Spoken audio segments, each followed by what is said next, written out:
Quadro Alas Jungle Casimero mga idol, ang ating nag-isang angas ng Pinas. Ang plano ni Chavit Singson sa kanyang karera. Pag-usapan natin yan mga idol.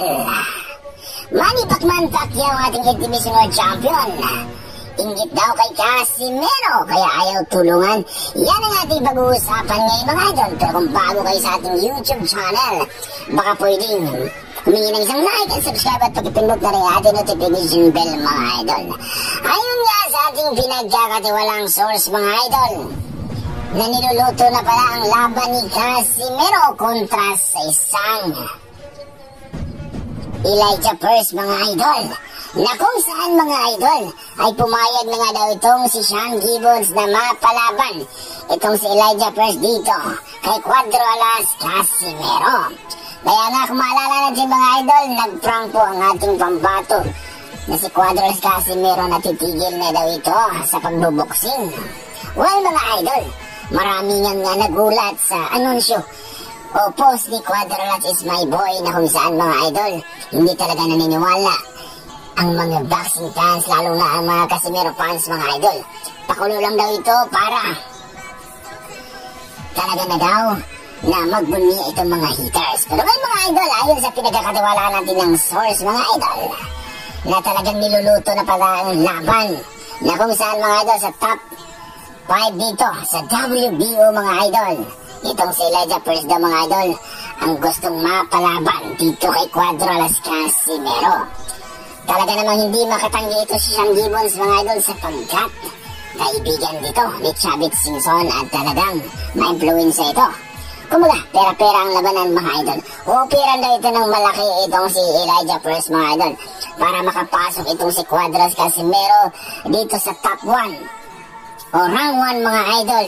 Dahil dito, itong si Calamis Martin mga idol mapalaban daw ngayong December.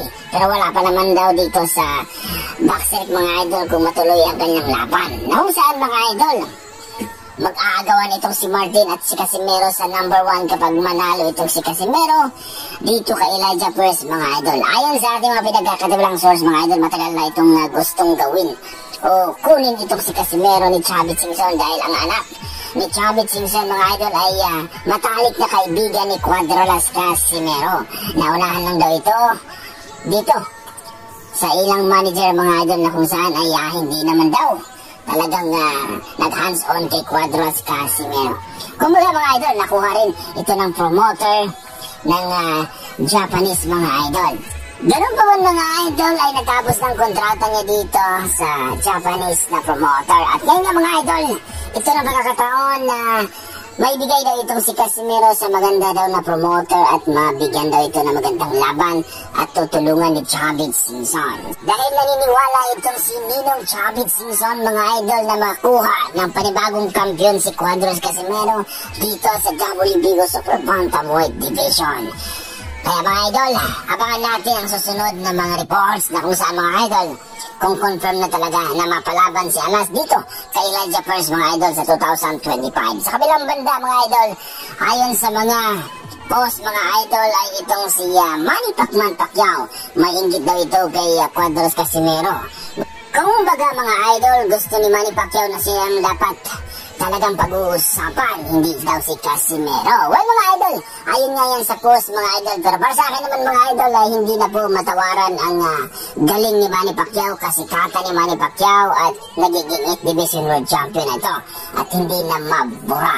Kaya mga idol tapos na po ang karera ni Manny Pacquiao at ngayon po ay nakasentro na po ang mga tao kay Quadro Alas Casimero dahil nga may angas din ito. Pero iba naman si Casimero at si Pacquiao mga idol.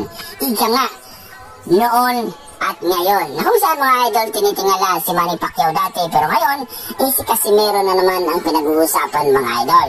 Pero kung sa achievement, 8th Division World Champion yan si Manny Pacquiao mga idol, hindi na mabura sa isipan ng tao. Kaya mga idol, ano masasabi niya sa ating video? Talaga namang napakaganda at napaka-exciting mga idol pag makalaban ito si Casimero sa mga top 5 mga idol para makapasok na ito sa rank number 1 o rank number 2 mga idol.